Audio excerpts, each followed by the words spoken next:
বেদবাণীর আজকে 269 নম্বর চিঠিটা পড়ছি, প্রথম খণ্ডের 118 নম্বর পাতা। এখানে ঠাকুর লিখেছেন, ভগবত সেবার শক্তিকে ক্ষেমঙ্করী বলে। যার ভেতরে ভগবানকে সেবা করার শক্তি আছে তাকে মঙ্গলজনক বলে। তিনি হচ্ছেন মঙ্গল, সব কিছু তার ভেতরে একটা কল্যাণপ্রদ জিনিস থাকে, তাকে ক্ষেমঙ্করী বলে। অতএব প্রারব্ধ দণ্ডের সকল বেগকে সহিষ্ণুতার দ্বারা ক্ষয় করিয়া থাকে। যার ভেতরে এই যাকে ক্ষেমঙ্করী বলে, তার এই প্রারব্ধর যে দণ্ড, এই দণ্ডের যে একটা ধাক্কা, বেগ, এটা সহিষ্ণুতার দ্বারা তাকে ধীরে ধীরে সে ক্ষয় করতে পারে। তার মানেটা হচ্ছে আমাকে ভগবানকে স্মরণ করে প্রতি মুহূর্তে থাকতে হবে। এই জন্য বেদবাণী প্রত্যেক দিন পাঠ করা উচিত, বেদবাণী শোনা উচিত, নিজের জন্য, নিজের বোধকে বাড়ানোর জন্য, নিজের বুদ্ধিটাকে বাড়ানোর জন্য, যে কোন পথে চললে আমি অস্থির হব না, আমি শান্ত থাকব, আমার সহিষ্ণুতা থাকবে, আমার ধৈর্য থাকবে, তাহলেই শান্তি পাওয়া যায়। অনেক প্রাচুর্যতা, অনেক ধন সম্পদ ঐশ্বর্য অনেক কিছু থাকলেও তোমাকে শান্তি তুমি পেতে পারো না যদি তুমি শান্ত না হও। আর তুমি যদি ভগবত সেবায় নিজেকে নিয়োজিত করতে পারো, তুমি সব সময় তোমার যে কোনো জিনিস তোমাকে এসে ধাক্কা দিক না কেন, তোমার সহিষ্ণুতা এতটাই থাকবে যে তুমি সেটা সহ্য করে ফেলতে পারবে। ঠাকুর বলছেন এটার প্রথম আদর্শ হচ্ছে, আমাদের প্রত্যেকের জীবনে আদর্শ হচ্ছে প্রহ্লাদের কথা যদি আমরা ভাবি, তিনি কিন্তু মহাবিষ্ণুর ভক্ত ছিলেন, রাক্ষস রাজার ছেলে ছিলেন, কিন্তু তিনি ছিলেন মহাবিষ্ণুর ভক্ত।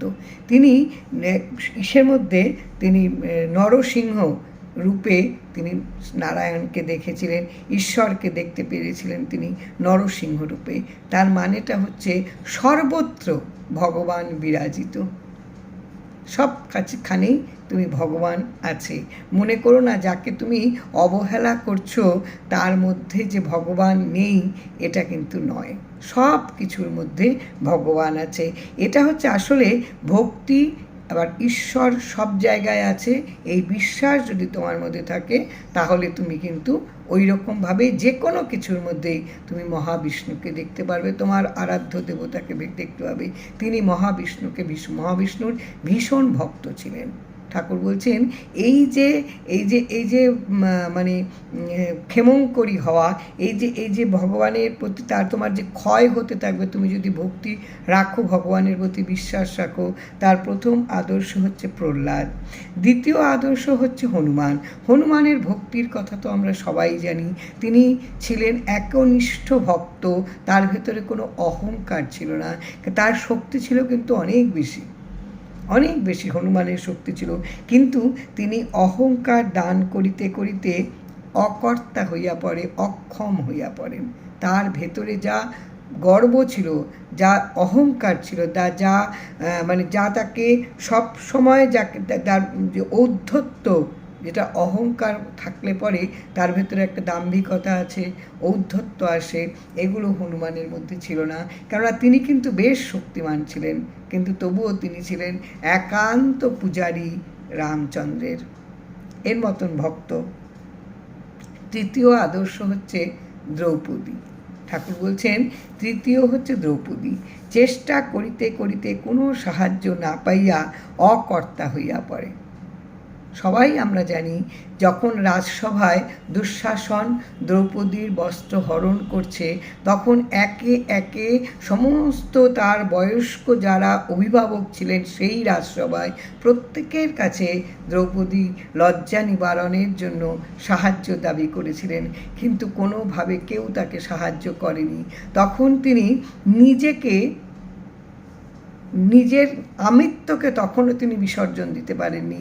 তিনি ঘা কৃষ্ণ কৃষ্ণ করেছেন, কিন্তু তিনি তখনও কিন্তু আমিত্ব বিসর্জন দিতে পারেননি, মানে তিনি তখনও পর্যন্ত তার কাছে পুরো সারেন্ডার করেননি। যখন দুহাত তুলে কৃষ্ণকে ডেকেছেন, তখন কিন্তু কৃষ্ণ এসে তাকে সাহায্য করেছেন। দ্রৌপদী হচ্ছে তৃতীয় উদাহরণ। ফলে এই কৃষ্ণ যখন এসে দাঁড়ায়, তখন কিন্তু দুঃশাসনের যে ক্ষমতা ছিল, যে বস্ত্র যে টেনে টেনে খুলছিলেন, সেটা কিন্তু ক্ষুণ্ণ হয়ে গেল, সেটা শেষ হয়ে গেল। চতুর্থ আদর্শ বলছেন জগাই মাধাই। ভালো মন্দ জাতিমান শূন্য দ্বারা নিত্যানন্দকে সকল শক্তি দিয়া শান্ত পদ লাভ করিতে পারি। এই জগাই মাধাই এক ব্রাহ্মণ দুই পুত্র ছিলেন। বাবা মা তাদের নাম রেখেছিলেন জগন্নাথ আর মাধব। ঠাকুরের নাম রেখেছিলেন, কিন্তু এই দুই ছেলে সবচেয়ে বেশি একেবারে কদাচার ছিল। একেবারে তারা ভীষণভাবে মানে একেবারে যত রকমের বাজে স্বভাব হতে পারে এই জগাই মাধাইয়ের ছিল। তাদেরকে সবাই জগাই মাধাই বলে ডাকত। এবং তারা মদ খেত, গুন্ডামি করত, ভয়ের চোটে কেউ তাদের ধারে কাছে আসতো না। একদিন তারা মদে একেবারে মাতাল হয়ে রাস্তায় তারা অশ্লীল ভাষায় কথাবার্তা বলে যাচ্ছিল। এমন সময় সেই পথ দিয়ে হরিদাসের সাথে নিত্যানন্দ মহাপ্রভু যাচ্ছিলেন। নিত্যানন্দের মনে হলো, আহা, এই দুটো ছেলে তারা কিভাবে মানে ভেসে যাচ্ছে, মদের ঘোরে অশ্লীল কথাবার্তা বলছে। তিনি তাদের কাছে এলেন, এসে বললেন, তোমরা একটু হরিনাম করো। এই দুরাচারী মানুষদের মুখে হরিনাম বলতে বলা, তারা তেড়ে মেরে উঠল। এই ভয় কিছুক্ষণ তাদের তাড়া করাতে এই মহাপ্রভু এই নিত্যানন্দ চলে গেলেন, হরিদাসকে নিয়ে পালিয়ে গেলেন। কদিন বাদে সংকীর্তনে বেরিয়েছেন। সংকীর্তনে হরিনাম করতে করতে তারা পথ চলছে। পথে জগাই মাধাই মাতাল অবস্থায় একেবারে তারা অবাক, মানে কুবাক্যে তারা একদম অশ্লীল কথায় তারা একদম মশগুল। এবং এই যে কীর্তন যাচ্ছে, তারা খুব রেগে গেল যে কীর্তন যাচ্ছে এখান থেকে হরিনাম। এমন সময় নিত্যানন্দ তাদের কাছে এসে বলল, একবার হরিনাম করো। জগাই তখন একেবারে মাতাল। সে তখন কী করলো, এতটাই রেগে গেছে যে বারে বারে এসে তাকে হরিনাম করতে বলছে। তখন তার কাছে একটা রাস্তায় একটা পড়েছিল ভাঙা কলসির একটা কানাই কিনারা, সেটা ছুঁড়ে মারল নিত্যানন্দের কপালে। নিত্যানন্দের কপাল ফেটে রক্তে তার শ্রীঅঙ্গ পুরো ভেসে যাচ্ছে। তবুও জগাই মাধাই কিন্তু ওটা দেখেও কিন্তু তাদের চেতনা ফেরেনি। কিন্তু মহাপ্রভুর কাছে এই কথাটা গেছে। মহাপ্রভু রেগে মেগে তাড়াতাড়ি করে এসছেন। এসে তিনি সুদর্শন চক্রকে ডেকে আসতে বললেন। সুদর্শন চক্র একদম আগুনের গোলার মতন, সঙ্গে সঙ্গে সুদর্শন চক্র এসে হাজির। নিত্যানন্দ ছুটে গিয়ে মহাপ্রভুর পা দুটোকে একেবারে বেষ্টিত করে ধরল। এই কি করছেন মহাপ্রভু আপনি? আপনি না বলেছেন কলিযুগে আপনি কোনো সুদর্শন চক্র আপনি চালনা করবেন না, তাহলে তো আপনি প্রতিজ্ঞা ভঙ্গ করবেন। মহাপ্রভুর রাগ দমন হলো। আর এদিকে জগাই মাধাই দেখছেন যে যাকে এতভাবে আহত করেছে সে গিয়ে তাদের প্রাণ ভিক্ষা করছে। ভেতরে চেতনা আসলো। এই হচ্ছে আমাদের চেতনা আসা, ভালো সঙ্গে থেকে ভালো জিনিসের প্রভাবে আমাদের প্রভাবিত হওয়া। এই জন্য প্রত্যেক দিন প্রতি মুহূর্তে বেদবাণী পাঠ করা উচিত, যা আমাদের প্রত্যেক দিনের মনে একেবারে ধীরে ধীরে পরিবর্তন আনতে পারবে। এই বেদবাণী বা পাঠ ভীষণ দরকার আমাদের প্রত্যেকের। এই কলিযুগে তো ভীষণভাবে দরকার, কেননা আমরা ভীষণ কামনা বাসনায় প্রতি মুহূর্তে আমরা অস্থির হয়ে থাকি। প্রতি মুহূর্তে আমরা নিজেদেরকেই নিজেরা যন্ত্রণায় সবসময় মানে তাড়িত করি। মহাপ্রভুর পায়ের কাছে গিয়ে জগাই মাধাই পড়ল, পরিবর্তন হতে শুরু করলো। ধাক্কা লাগলো মনে, সবই কৃপা, সবই ঠাকুরের লীলা। মহাপ্রভু বললেন, আমার পায়ে ধরতে হবে না। তিনি শান্তভাবে বললেন, নিত্যানন্দর পায়ে গিয়ে ধরো। নিত্যানন্দর পায়ের ওপর তারা লুটিয়ে পড়ল। নিত্যানন্দ তাদের দুজনকেই একদম আঁকড়ে ধরে বলল, তোমরা হরি নাম বলো, তোমরা হরি বলো। এই শুরু করলো দুই মাতা। তখনও তাদের মদের ঘোর যায়নি, তাদের উচ্চারণ স্পষ্ট হচ্ছিল না, কিন্তু ধীরে ধীরে এই যে চেষ্টা, যখন রত্নাকর সবাইকে হত্যা করত, লুণ্ঠন করত, যখন সন্ন্যাসী তাকে বলেছিল যে তুমি এইবার এখানে দেখো তোমার পাপের ভাগিদার কেউ হয় কি না, যখন কেউ হয়নি তার পাপের ভাগিদার, তখন উদ্ধার পাবো কী করে? এই যে উদ্ধার, এই যে শেষে এসে যখন আমাদের ভেতরে মনে হয় যে এই যে এতটা পথ চললাম, এতটা কাজ করলাম, কি হলো? তখন ভেতরে কামনা জাগে, এবার আমার উদ্ধারের পথটা কি? আমি তো এতদিন লোভে ডুবেছিলাম, বুধ হয়েছিলাম, রসের আকাঙ্ক্ষায় আকাঙ্ক্ষিত হয়েছিলাম, এবার আমার উদ্ধারটা কী করে হবে? তখন বলেছিলেন, তুমি রাম নাম করো। কিন্তু ওই দুরাচার মানুষের মুখ দিয়ে রাম নাম প্রথমে আসেনি, সে তো শুধু মারত, তাই মরা এসেছে। কিন্তু বারে বারে বারে বারে তার চেষ্টায় ওই মরা রামে এসে পরিণত হয়েছিল। এই জগাই মাধায়েরও তাই। মদের ঘোরে তারা পারেনি প্রথমে হরিনাম স্পষ্ট উচ্চারণ করতে, কিন্তু ধীরে ধীরে তারা হরিনাম করতে শুরু করলো, এবং তাদের দেখে অন্য যারা দুর্বৃত্ত, যারা বাজে এই মদ খেত মাতাল এবং যারা দুরাচার ছিল, সবাই এসে যোগ দিল এই নাম সংকীর্তনে।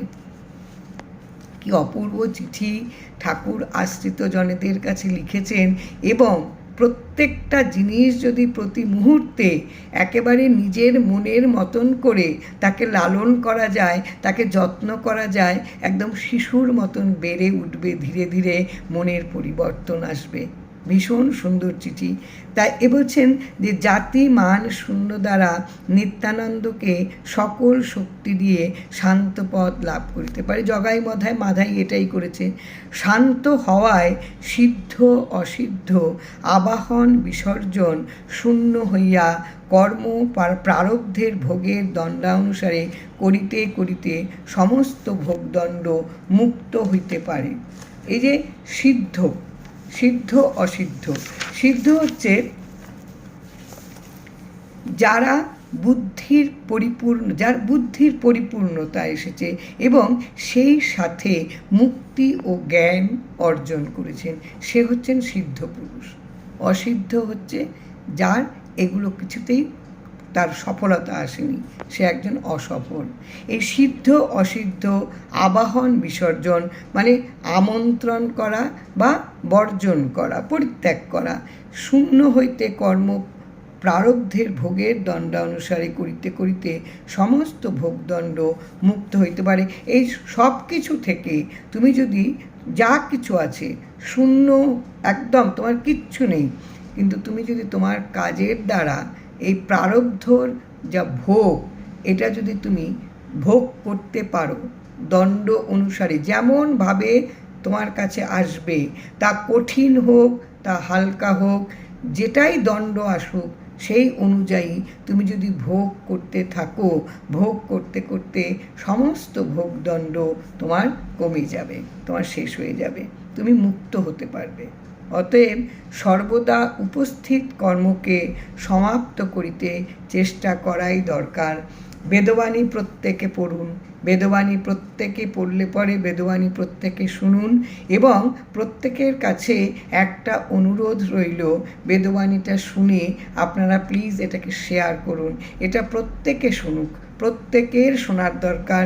বোধ জাগবে না, না হলে আমাদের ভেতরে যদি বোধ না জাগে আমাদের পরিবর্তন আসবে না।